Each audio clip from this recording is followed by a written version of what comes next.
Ito guys, nag-umpisa na kami paggawa ng pabalat. Nagmamasa na yung kasama ko. Yan. Marami kasi kaming gawa eh.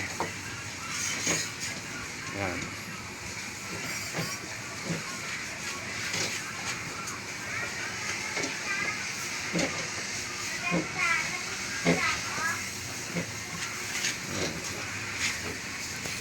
Ganyan yan ang pagmasa ng wrapper o pabalat.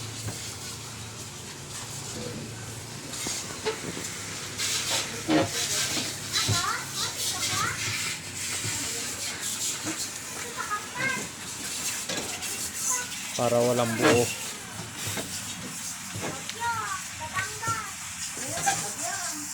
Magaling na kasi ang taga masa ko.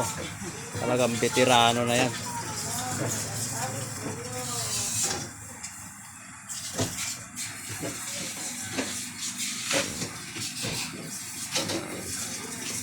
Thank you for watching. Salamat po. Paki-subscribe naman po. At paki-pindot na rin po ng notification bell. Salamat po.